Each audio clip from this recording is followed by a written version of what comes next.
Allez, bonjour à tous et bienvenue, on est parti sur la troisième vidéo. Je vous conseille de regarder les deux premières vidéos qui sont essentielles pour comprendre celle-ci. Celle-ci, on va vraiment rentrer dans le cœur du sujet avec vraiment un exemple pour vous démontrer justement deux nouveaux critères qui sont importants selon moi dans l'investissement immobilier, qui sont premièrement la vanne et par la suite on verra la TRI. S'il vous plaît, avant qu'on commence la vidéo, afin de me soutenir, s'il vous plaît, n'hésitez pas à liker, à vous abonner et mettre un petit commentaire. Ça m'aide énormément pour le référencement. Allez, on est parti. On va recommencer par des petites notions rendement brut. Alors, on m'a posé certaines petites questions. Oui, mais il y a plusieurs types de rendement, patati patata. Donc là, on va rentrer un peu plus dans le détail.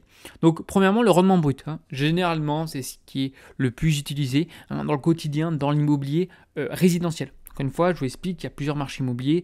L'immobilier, c'est pas que résidentiel, on a également tout l'immobilier commercial qui est énorme. Okay, le rendement brut, c'est quoi? Le rendement brut, donc c'est le loyer brut annuel, donc loyer mensuel x 12, hors charge évidemment, hors fiscalité, il n'y a rien du tout, x 100 divisé par le prix d'acquisition. C'est bête et méchant. Généralement, c'est surtout employé. Pourquoi? Parce que les rendements sont souvent plus élevés. Tout de suite, dès qu'on va rentrer sur du rendement net, sur du rendement net, ça va être tout de suite, on va dire médiocre, qu'on soit très clair. Ça va pas donner envie aux gens d'investir. Pourtant, le rendement n'est pas la chose à regarder en priorité, comme on va voir sur cette vidéo. Donc, il s'agit de l'indicateur de base, le moins raffiné, car il ne prend pas en compte, premièrement, tout ce qui est charges, les charges locatives. Ça, c'est relativement important, mais pas assez l'accès sur ce point, notamment toute la gestion, ainsi de suite, en prenant en compte éventuellement les vacances locatives. Bref, il y a tellement de paramètres, on fera ça sur une autre vidéo. Également la fiscalité qui évolue, et même tout à fait les flux de trésorerie, donc le cash flow, on verra ça par la suite. Maintenant, on va passer au rendement net. Donc le rendement net, c'est pareil que le rendement brut, sauf qu'on va mettre cette fois-ci donc moins les charges réelles. Autrement, pareil, donc prix d'achat, frais inclus. Malgré justement cette prise en compte, qui est, on va dire, plus détaillé, y compris donc les éventuelles vacances locatives comme je viens de vous mentionner, le rendement net néglige notamment la fiscalité et les décisions liées au financement. Allez, dernière petite partie sur le rendement. Donc moi j'appelle le rendement net ou le rendement net après impôt, chacun l'énonce comme on lui semble. Donc on va être sur les loyers réels, moins les charges réelles, donc par exemple charges de copro, différentes choses, fois évidemment 100 divisé par le prix d'achat réel. Cet indicateur donc occulte encore l'origine des fonds et les flux financiers notamment futurs. Petit récap sur le rendement. Donc utilisé par les professionnels aujourd'hui pour caractériser la rentabilité d'un actif immobilier, qui est selon moi une aberration totale. Qu'on soit clair, quand je dis même les professionnels, c'est surtout les agents immobiliers, les formateurs, ce que vous voulez. Hormis les experts parce qu'ils sont l'habitude, on est d'accord, c'est l'expertise. Mais autrement, pour la majorité des gens, voilà, c'est-à-dire rendement, on assimile ça à la rentabilité. Je vous renvoie à ma première vidéo où je vous montre qu'il y a une différence entre rendement et rentabilité. Deuxièmement, le taux de rendement, ça va être justement le rapport entre le loyer annuel et la valeur justement de marché du bien, donc la valeur justement vénale. Donc souvent utilisé pour les investisseurs, pour les investissements, avec l'idée que le ratio est justement le plus élevé. Donc plus l'investissement est attractif, mieux c'est en fait. Vraiment, on vise que le rendement. Alors, je dis pas que le rendement, absolument, il ne faut pas calculer. Non, ça donne un ordre de grandeur. Mais il ne faut pas aujourd'hui se focaliser sur celui-ci. C'est pas parce que vous avez un rendement sur un immeuble de rapport, parce que évidemment ça va avec, le fameux immeuble de rapport qui est, on va dire, un peu paumé avec un rendement de 15%, faire une comparaison avec un immeuble de rapport qui est, on va dire, mieux placé et avec un rendement inférieur. Voilà, c'est complètement différent. On ne peut pas comparer pour moi deux rendements avec deux biens qui se situent à deux localisations qui sont complètement différentes, qui ne vont pas avoir justement la même finalité. Donc le rendement, ça donne un ordre de grandeur, mais s'il vous plaît, ne ciblez pas vos futurs investissements immobiliers que par le rendement. Limitation notamment du taux de rendement locatif. Donc il ne prend pas en compte l'appréciation éventuelle du bien. Je rappelle juste à titre indicatif que la plupart aujourd'hui des investisseurs immobiliers dans le résidentiel dégagent surtout une plus-value, notamment dans la revente. C'est pas à travers les loyers, qu'on soit très clair. Les loyers, surtout dans l'immobilier résidentiel, tout est, on va dire, bloqué. C'est-à-dire qu'on a un irréel qui est capé lorsqu'on a une inflation qui est importante. Les loyers entre deux locataires, on ne peut pas l'augmenter.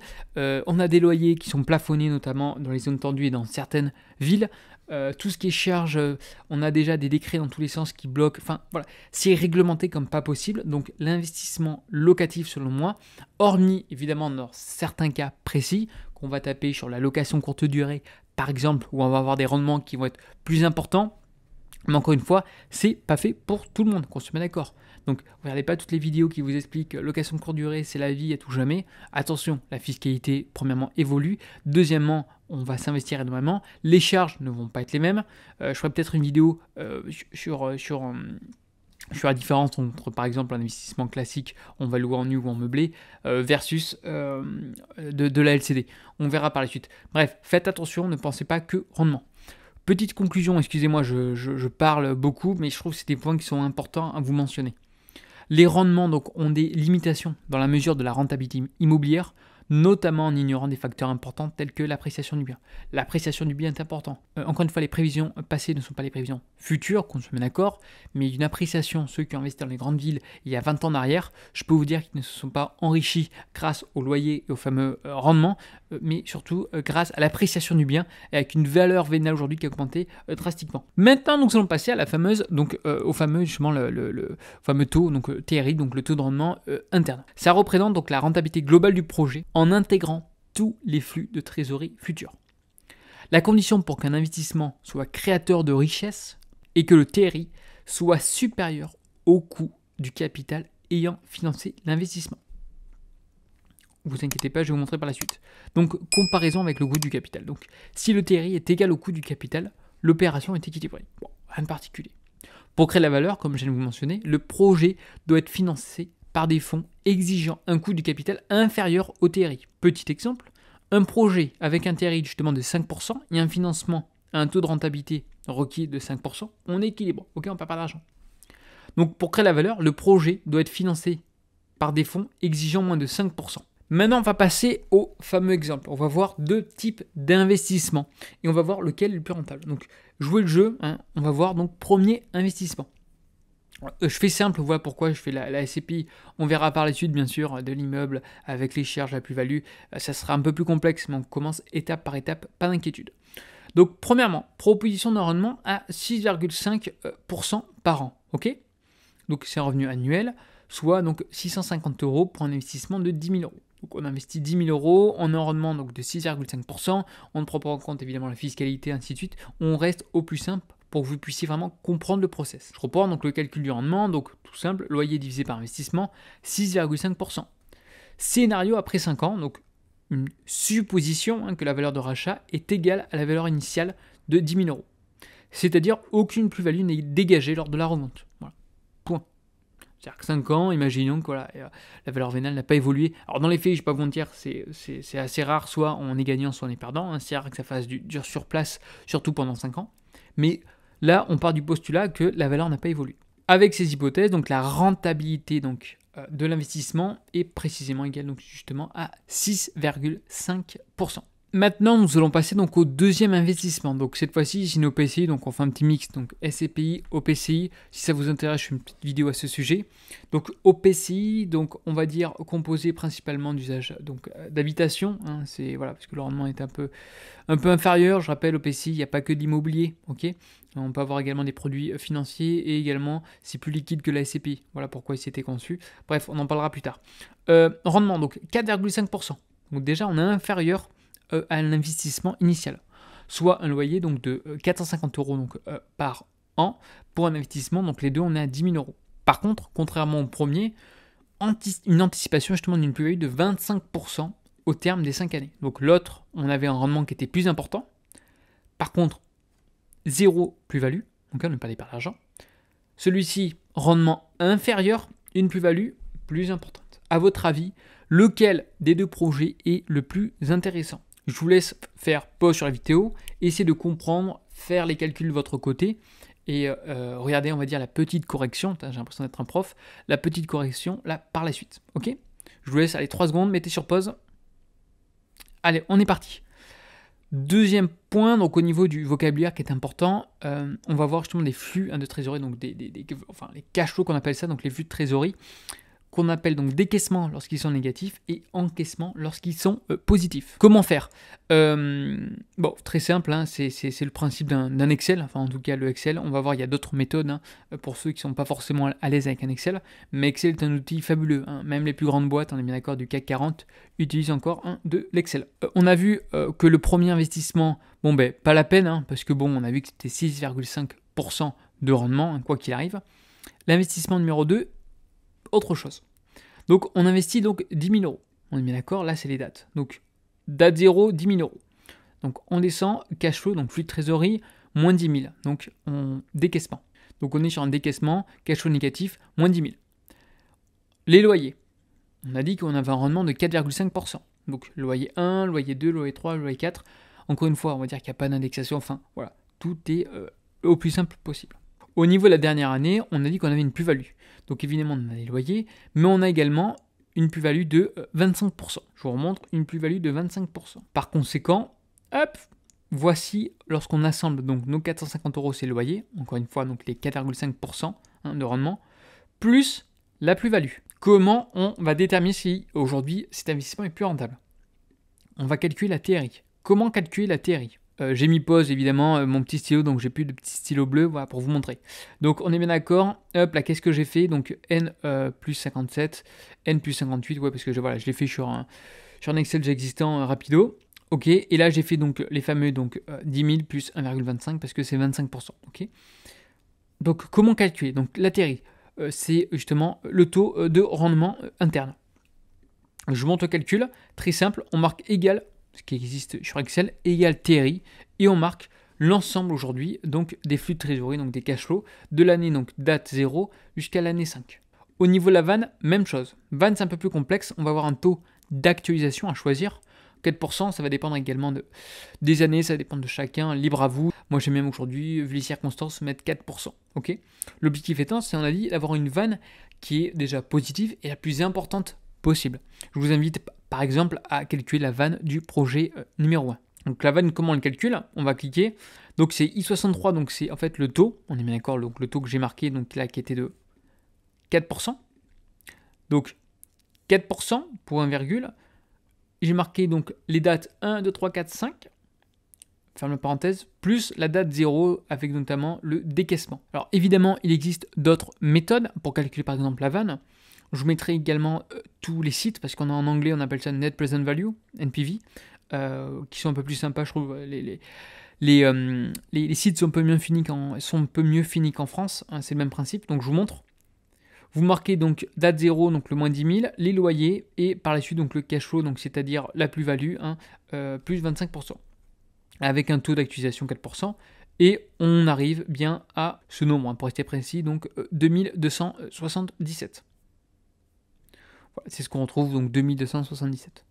Au niveau de la TRI, on va utiliser donc un site anglais, moi je trouve qu'il est un peu mieux fini, américain à mon avis. Donc on appelle ça le IRR, donc Internal Rate of Return. On va mettre donc Initial Investments, donc votre investissement initial, qui dans notre cas, je reprends 10 000 euros. On va mettre par la suite donc les cash flows, hein, au cours des différentes années, donc les flux de trésorerie, donc les encaissements donc de 450 euros. Et par la suite donc la plus-value, donc 12 950. On clique et on a bien sûr donc un TRI de 8,7%. Ok, donc pas d'inquiétude, je vous mettrai donc, vous avez compris vite fait je pense sur Excel, dans les commentaires je vous mettrai donc deux liens, donc Van TRI français, Van TRI également en anglais, donc IRR et NPV. Ok, donc je pense qu'on a compris. Vous allez me dire très bien, mais alors à quoi ça sert hein, ce calcul là, TRI, Van, hop, tout est là. Projet numéro 1, on sait que le taux de rendement est égal à 6,5%. Par conséquent, dans notre exemple, hein, encore une fois c'est un exemple simplifié, schématisé, notre taux de rentabilité interne est égal aussi à 6,5%. Le projet numéro 2, le taux de rendement est égal en fait à 4,5%. Je pense que vous l'avez vu, c'était marqué dans l'énoncé. Par contre, le taux de rentabilité interne est égal à 8,70%. Petite conclusion, j'espère que la plupart des gens avaient à peu près juste hein, au niveau de vos calculs. L'investissement numéro 2 est bien sûr plus rentable que celui justement numéro 1, malgré un taux de rendement inférieur. Alors c'est vrai qu'aujourd'hui, bon nombre de personnes pensent qu'au rendement, c'est-à-dire que j'investis par rapport au rendement et le reste, on s'en fiche un peu. Non, comme vous avez pu voir sur cette vidéo, comme je vous l'ai démontré, le rendement, oui, est important. Encore une fois, faites attention sur quel type de rendement, parce qu'on a le rendement donc brut, net, le net, et également pensez surtout à la plus-value. Sur l'immobilier résidentiel, la plus-value est importante. Voilà pourquoi bon nombre de personnes aujourd'hui s'enrichissent, notamment via aujourd'hui la RP, la résidence principale, en vendant avec une plus-value, hein, en arbitrant avec une plus-value, et en plus cette plus-value, hein, bien sûr, n'est pas taxée. Donc, gros point positif pour justement la résidence principale. Limitation du taux de rendement. Donc le taux de rendement ne prend pas en compte les perspectives futures, comme on l'a pu le voir. notamment sur les plus-values ou les moins-values d'un investissement immobilier. J'insiste encore une fois, les moins-values existent. L'immobilier, c'est pas que croissant, on est bien d'accord. Sur ces dernières années, c'est vrai que l'immobilier était en hausse continue, mais attention à un retournement de marché. Impact notamment du TRI, donc du taux de rendement interne. En tenant compte de la valeur de sortie, donc TRI numéro 2, est d'environ 9%, donc 8,7 exactement, tandis que celui de l'investissement numéro 1 est de 6,5, comme vous pouvez voir justement via ce tableau. Ok, très simple, taux de rentabilité interne, donc 6,5 et 8,70. Le taux de rendement, oui c'est une chose, mais la finalité, c'est bien le taux de rentabilité interne, et celui-ci est plus élevé, par conséquent, c'est l'investissement numéro 2, indiquant une rentabilité significativement inférieure. Conclusion encore une fois, deuxième petite conclusion, je suis d'accord, je radote un peu comme un papy, mais ça fait partie également du jeu. Donc, condition restrictive du taux de rendement. Donc, le taux de rendement est exactement égal au TRI, uniquement si le prix de vente futur est égal au prix d'achat et que les loyers annuels restent constants. Des conditions assez restrictives, dans la vraie vie, ceci n'existe pas. Premièrement, le prix de vente, forcément, il va évoluer. Et également les loyers. Si on a donc, attention, différence entre indexion et révision. Bref, les loyers vont également évoluer au cours du temps. C'était vraiment un cas, on va dire, très simplifié que je vous ai illustré pour vraiment vous montrer qu'est-ce que c'est que la TRI concrètement. Qu'est-ce qu'elle apporte, qu'est-ce qu'elle prend en compte. C'est vraiment un exemple le plus simplifié possible. Après, on rentrera dans le détail, éventuellement si ça vous intéresse. Deuxième point, raison de ne pas arbitrer uniquement sur le rendement locatif. Donc, les loyers annuels font l'objet justement de révision. Le prix de vente est généralement supérieur au prix d'achat. Je dis bien généralement. Encore une fois, prenez bien en compte ce généralement. Deuxièmement, il est important d'acheter, voilà pourquoi à chaque fois on mentionne bien sûr l'emplacement, mais ce qui va définir votre rentabilité, c'est vraiment le prix d'achat. Le prix d'achat va vraiment aujourd'hui introduire la notion de rentabilité si déjà vous avez dégagé une plus-value potentielle ou non. Et démonstration que baser une décision d'investissement uniquement sur le rendement locatif peut être limité. Donc, dédicace aux formateurs qui font vraiment... bien sûr, je ne mets pas tout le monde dans le même panier, parce qu'il y a des formateurs évidemment de qualité, comme partout, comme des professeurs, ainsi de suite, bref. Mais s'il vous plaît, ne basez pas votre investissement seulement sur le rendement. Okay, pensez, encore une fois, vision long terme. L'immobilier, c'est du long terme. Pensez en placement, pensez prix d'achat et pensez rentabilité. Et maintenant, TRI et VAN. Allez, la vidéo touche à sa fin, j'espère que la vidéo vous a plu. N'hésitez pas s'il vous plaît à liker et à vous abonner afin de me soutenir et donner un peu plus de visibilité. Et je vous dis à une prochaine vidéo. Allez, bye bye.